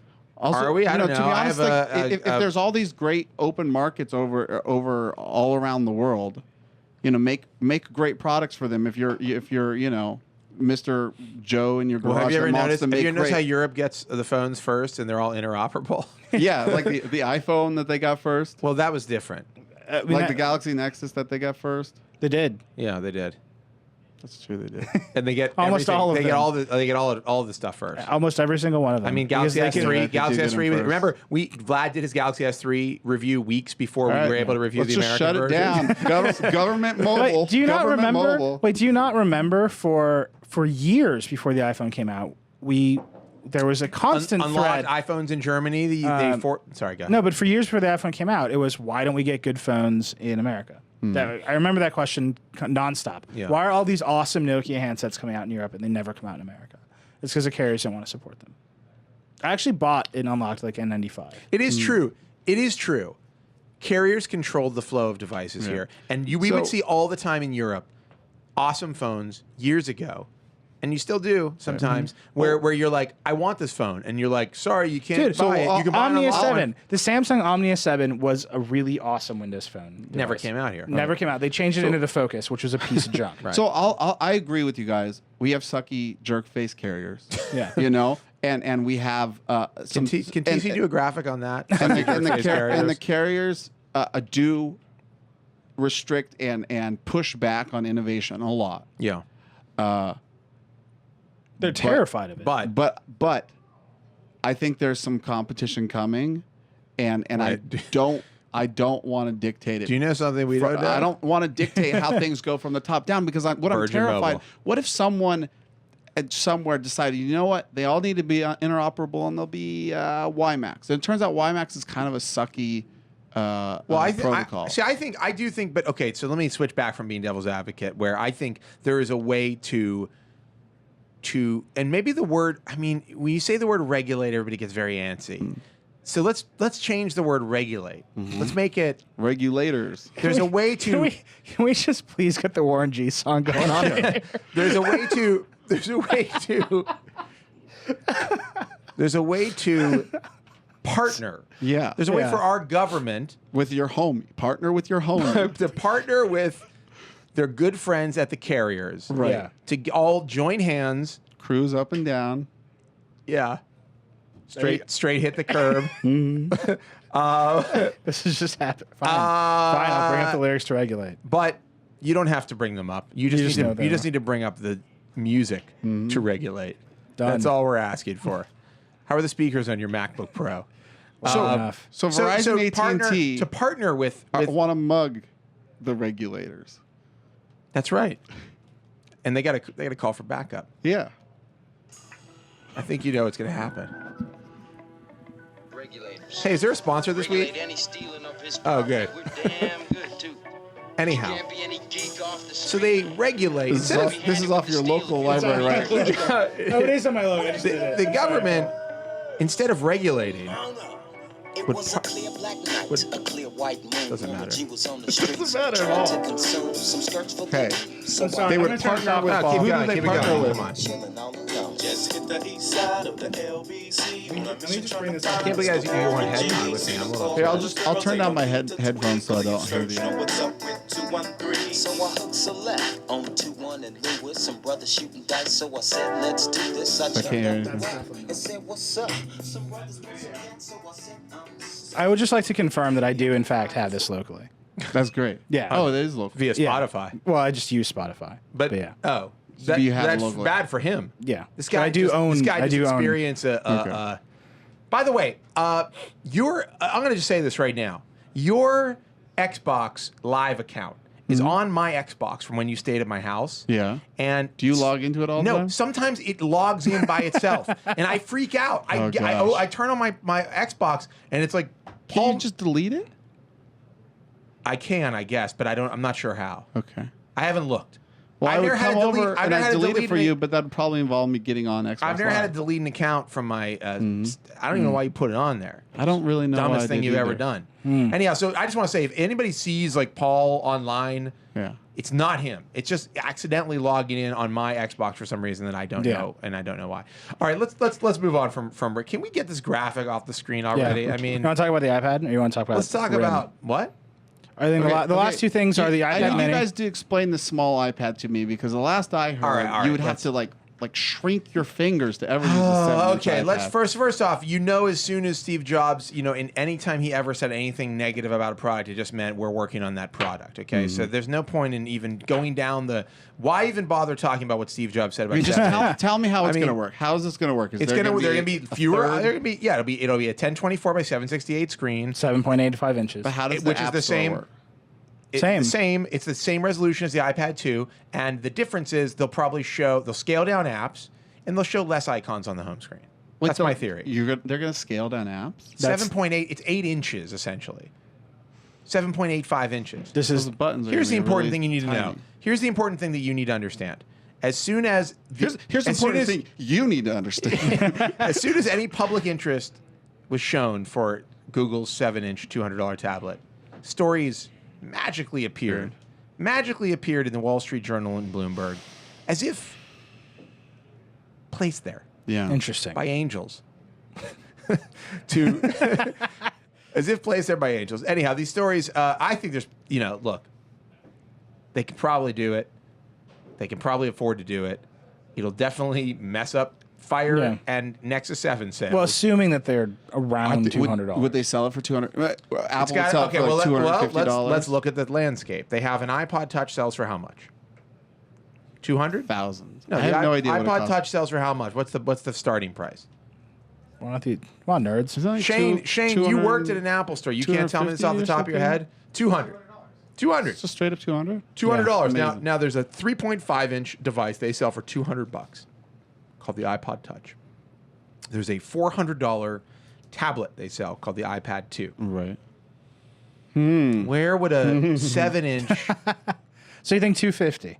No, he said I think 300. I He think was saying 300. I think 300? Yeah. Yeah. Math. I mean, you could do 250, but who's going to buy? Nobody's going to buy the Touch. But I mean, who cares? Because they're selling them anyhow. What? They're going to sell the Nobody's Touch. gonna sell it. If you Man. if you can get a What 7-inch, human pays $400 for a 64 gigabyte iPod Touch? if you can get, That is just bonkers. I just think if you can get an 8 gig iPad Mini Right. for $250, You know, you're probably not going to buy. You're Touch. probably not going to buy the iPod Touch Right. unless you need something pocketable. Yeah. Right. Because the 7.8-inch You know, the thing iPad is, won't be. so many people say that they just love the 7-inch form factor. I know Yeah. people with the Fire, I love it. and they love reading on it and stuff like that. And that, they only got a 7-inch from somebody else because, well, for one, it was cheap, and because their only chance to get a 7-inch was from somebody else. You mean as a gift? You mean they Oh, bought you mean one from another manufacturer. manufacturer? I'm saying if Apple you're saying made a all 7-inch things being the same, if there I was a think if Fire and an made Apple, if Apple made a 7-inch tablet, everybody would buy it and everybody would stop. Well, buying. actually, it's funny, but I will say this: I may have even said it on the old podcast when we talked about Apple starting to sell iPhones on Verizon, and I was like, I think we actually had a kind of heated conversation about it. I was like, Android is done now. Yeah. Like, forget it. They're not going to sell any more Android handsets, Yeah. and that was not right. No. They continue to sell Android handsets all over the place. Yeah. There are people who want a different device, and I hope that never changes They're because idiots. that's very valuable. No, but No, it is look, great. It's great Let to have Apple competition. I love do it. the 7-inch Yeah. tablet. That's great. Apple will, I'm sure, provide a wonderful experience. Let's see some competition in that space. Why not? I mean, it's a cool form factor. I mean, I'll say this: I have not been persuaded by any other device that I would want to. I mean, I've not seen a device before the Nexus 7 where I was like, "This hits a sweet spot for me." Right. But I can say that I enjoy using it. One activity that I think is better suited to a larger tablet is magazine reading. I will say that. Yeah. I think magazines are big. Yeah. They're larger, and I think that's. But also, I hate reading magazines on a tablet. So I actually think magazine reading is better suited to magazines. Yeah. For me. Interesting. So if I had to choose, if you gave me three devices, if you gave me a magazine subscription, 7-inch, and a 10-inch tablet, I would choose the magazine. So I will say this about the. Wait, what if you had to choose between a 7-inch iPad and a 10-inch iPad? You could only have one for certain. Depends on the screen. I will say this: after using the Nexus 7, going back to the iPad, it seems just enormous. It just seems huge. It really does seem large, and I've often felt like it's a little bit too big for things that I want to do on it. I mean, I'm not using my iPad as a productivity. So I used device. my iPad. It was my only computer when I was on vacation. Like I had my laptop with me, but we never used it. I took my last vacation. I took the touchpad. Did you know that? I was like, I really want to go on vacation, you and I was poor actually in the man. midst of the review, yeah. and I was like, well, I'll kill two birds with one stone. Oh my God, what's Wow. happening? What's going on? That's a lot. All right, that sounds good. And yet he's in front. Wait, where's this happening from? I like that. Yeah. So a little taste to regulate. All right. Some Photoshop stuff here I'm not liking. Yeah. What's this here? There are so many people right now penning emails about how they're sick of our tangents on the podcast, and can we just stick to the... I actually forgot. Oh, iPads and Yeah. things. So, No, here's what I was gonna say. So I used the thing as my only computer, and it was great. It was a little bit limited because it's iOS, but it was fine. It was a great. That size was great as Yeah. like a primary computing device. The second I went back to my MacBook, I was like, wow, the screen looks like crap. oh, Yeah. really? Yeah. No, and every iPad time- 3. I use From my the iPad 3. I use my And- iPad mostly, and every time I start using my MacBook again, I start reaching out at the screen. And I haven't had that problem. You have the mind of a child. That can be the issue. No, and then the other but, thing was I had the new iPad and Becky had the iPad 2, and when I would try to use the that's iPad painful. 2, That is terrifying. but you know it's if you make the 7-inch and it's got the same display, it's 163 pixels per inch, which is the same as the original iPhone, the iPhone 3GS. It's not it won't be a Retina display, I'll say this: the screen, which would suck. If you build a reading device with that, Yeah, you Yeah, can't the do that. screen on the Who would do that? screen on the Nexus 7 is 1280 by 800, and Yeah. it That looks really nice, It right? looks good. yeah. It's 216 PPI, and the new iPad is 20 something. It's not bad. I have to say, I got to hand it to them. I mean, I am kind of impressed just in the fact that it's so cheap and so good. Like, Here's my problem, and maybe you can enlighten me. Like outside of like, still needs apps though. That's for sure. yeah, no, that's what I'm saying. Outside of consumption, like it's very easy to scale a book app Yeah, or a video player. Those Correct. are pretty easy a reader, to a do. news reader app. Right. Yeah. But I've never in my life seen an experience that seemed like it was a tablet specific experience on any device other than an iPad. Well, Yeah. No, that's Well, true. wait. Give me on an Windows, example. I guess I give me haven't seen no, no, anything. give me an example. I guess. Like GarageBand. Well, GarageBand is in a very rarefied space. GarageBand is when another company can create the experience of GarageBand, we'll know that a true competitor has arrived. Nobody has been able to do it, whether it's a 10-inch or a 7-inch or whatever. GarageBand is far and away one of the most brilliant tablet or Yeah. apps period that's ever Right. been created. But and one of the most truly annoying if you're not the one using it. yes, but GarageBand is no. There's nothing like it. Okay. Paper.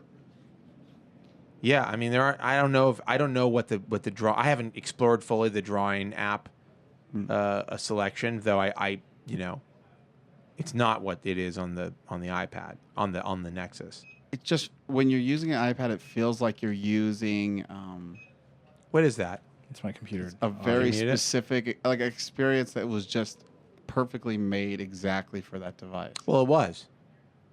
It was. That's the thing. Yeah, That's the difference. and that's the place where I think Google they need to stop with this like if one. you're scaling up They a need to phone stop. app to They need to 7 stop with inches, this like one binary. Oh, we got a split system. That's the same thing that I have in my house. I didn't realize you got a split system in here. I have that remote. Josh is so excited. I have about this three. list. There's 3 of these in my house.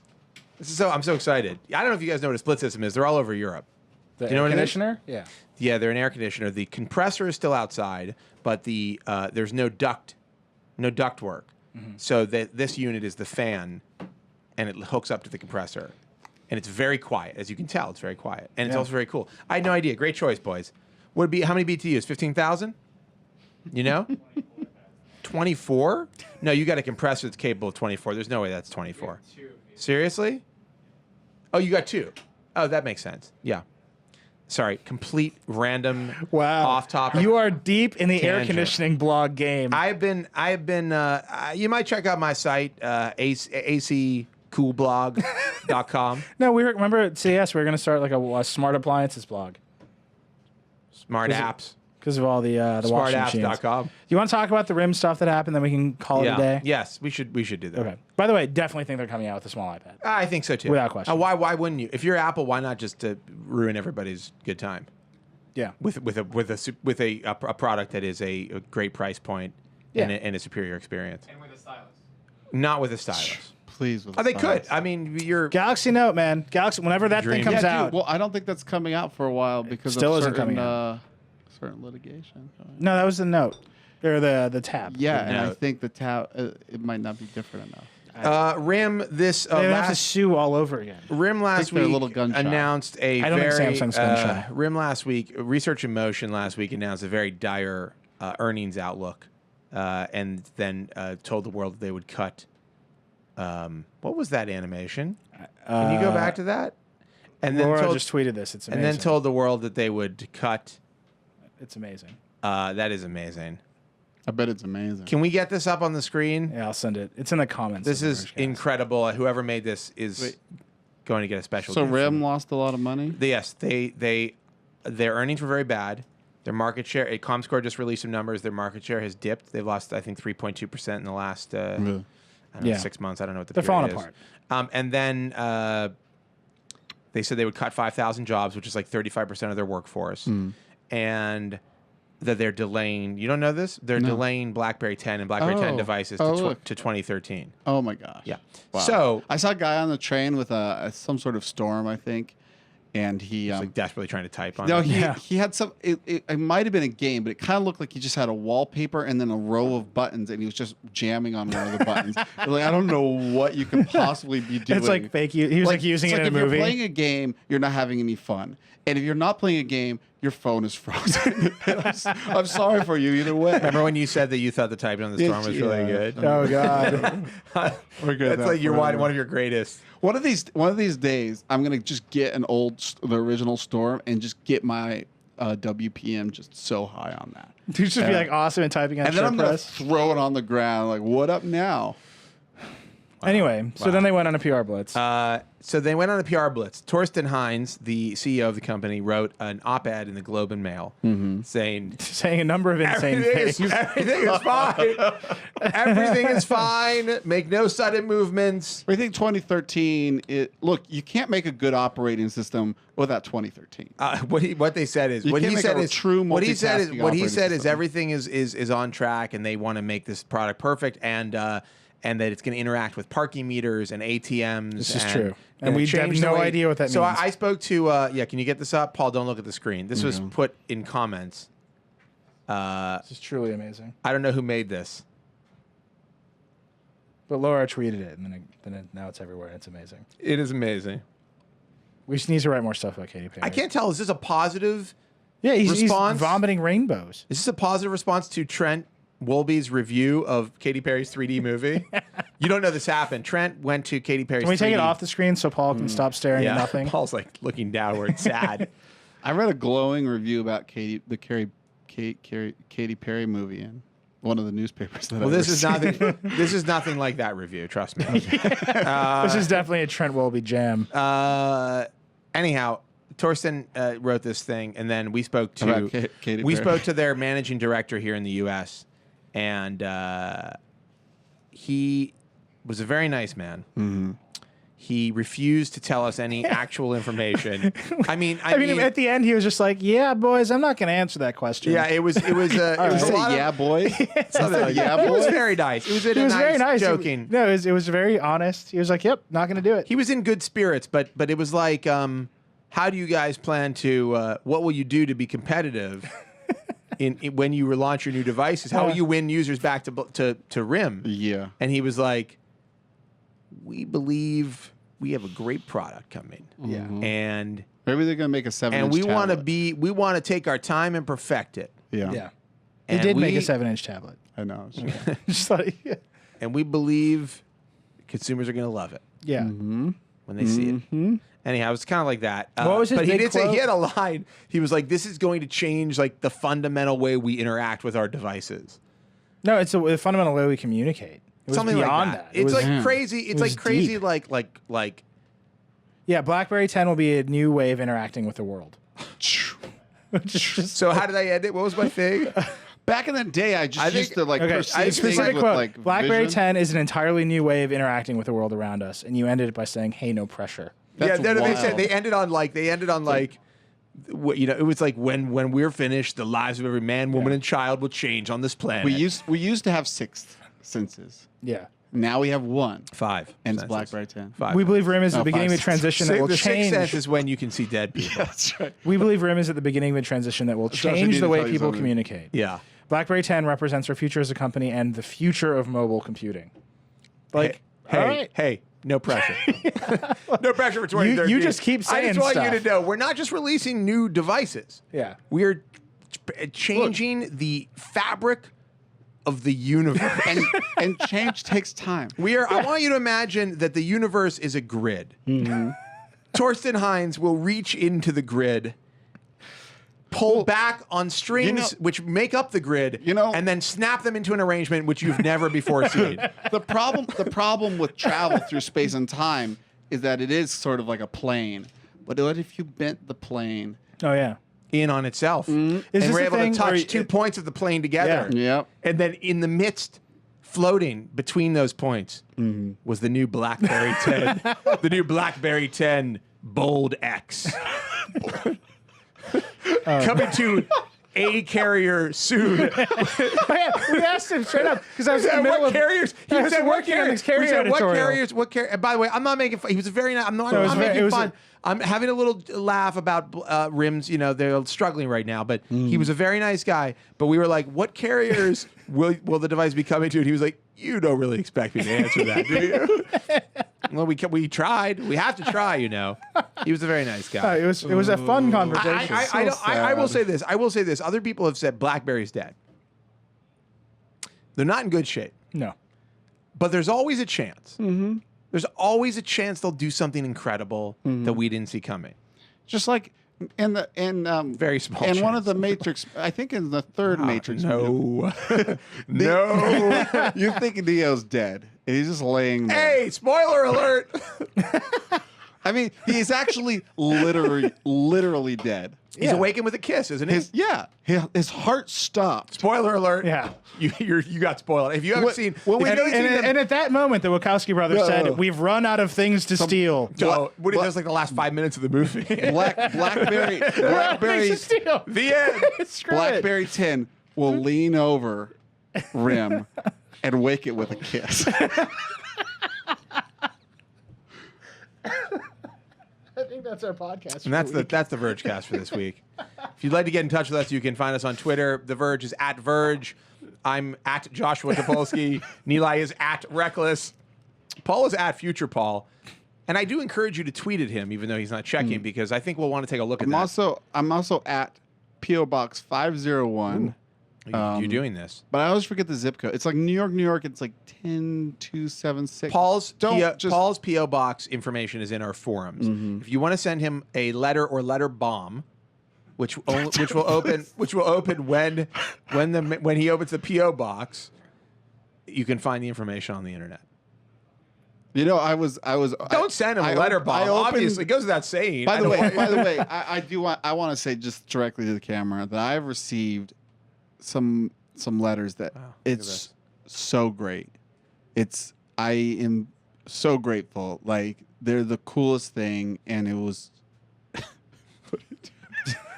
I just realized this. No, it was just like, man, it's like we go. you've never.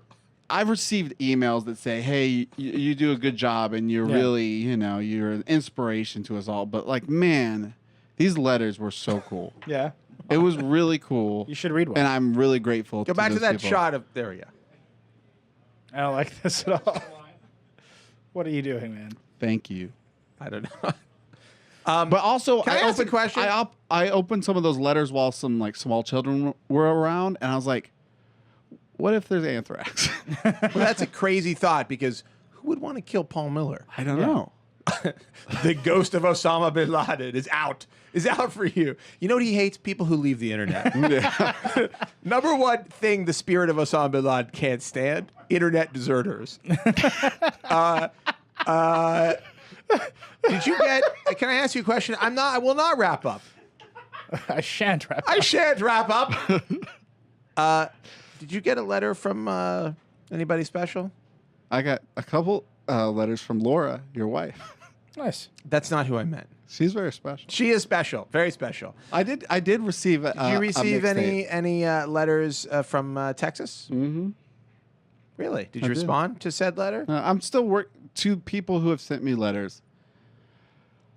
I don't like mail. I don't like writing or sending mail, but I'm working on it. But you love paper. Why don't you just do drawings? I love paper. Try real paper. The problem is more like putting stuff into an envelope and then addressing the envelope. and Laura sending will it. be happy. But to I'm help you gonna mail things. I'm gonna do this. Come to the office. I'm gonna get Come this to the office. going on. Come into the office Okay. and work with Laura. She'll I will. spend some time with you. She loves mailing. I will. She loves to mail. Okay. I'm gonna do it. She to really. mail. This is Oh, gonna I happen. mean, that's just, my goal for next just- week. She is just mailing loves things. putting a letter into a mailbox. We walk up the street. Got to go mail this letter. I'm like, why don't you just email the person? Just call them. Tweet at them. I wrote this letter with my hand. Anyways, Paul is at Future Paul. Paul is at Future Paul. He's also at a PO box address to be TBD. That I cannot not remember. TBD, TBA, to be announced. It's been announced. It's in our forums. You'll find it. All right. That's the. Also, of course, you can email us Vergecast at theverge.com. You can leave a comment in the post when it goes up. And what other ways can you? Oh, we're on Tumblr. Yep. This is the Verge. Facebook. .tumblr.com. Facebook. Facebook / The Verge. no, Verge, no, it's Verge, Facebook / This is the Verge. I think. Is it? Can someone confirm? Nobody. How do I not remember this? Nobody knows. I thought it was The Verge. It's not the Verge. Oh, it's This is The Verge. This is the Verge. Facebook and Tumblr. Okay. We're closing on 50,000 likes. Make it happen. Make it happen, folks. That's nothing. Yeah. We got to really jam on this Facebook stuff. I hear Facebook's hot. Is that true? Yeah. Yeah, that's it. So that's our Vergecast for the week. We'll be back next week. Who knows what's going to happen? Anything. June was crazy. Yeah. I hope July's a little bit Me too. calmer. I was gone half the month in June, so I'm looking forward to spending some downtime, some quality time with the Verge team, who has been. Can I take a minute to say we went through a crazy month of June, and our team was incredible. I mean, incredible, like just so good. They just did so much awesome stuff, like between features and reviews and doing videos. Our video team is like completely out of control. Everybody, like the developers, the sales guys, everybody's just like, it's been a crazy time because like we're just doing a ton of things. And I just want to say our editorial team has been incredible. We started this new thing, 90 Seconds on the Verge, that Ross Miller has been running along with our video team and doing great. I just did one, very high pressure to do them good. Now, we have so many people do them and they're good. And anyhow, but our editorial team has been incredible. I sent them an email. You didn't get the email because you're not on the internet, but just expressing how lucky I feel and happy to be doing what we're doing, and I'm glad that people read it and appreciate it. June was our biggest month ever. It was big by millions, bigger than the month before. And I just want to say, like, I feel I'm a little choked up here. I just feel very happy, and I just want to express that. And I'm glad that anybody likes what we're doing and they read it and they email us and follow us on Twitter and stuff. It's very cool, and so I want to just say thank you and excellent job to the people that I work with. And I'm happy that everybody's kind of back. Like, you're back from your honeymoon, and I'm back from traveling, and you're still off the internet, but you're back. You're back physically from Mexico City. And I'm looking forward to. We have an awesome year planned and cool stuff planned, and that's it. That's all I want to say. And That's now, really cool. And now I'm going to release you guys back into the wild. Not you. Well, you're going to get back into the wild. Yeah. But that's it. That's our Vergecast, and we'll be back next week. And as always, I wish you and yours the very best of times. Rock and roll. Paul. Paul.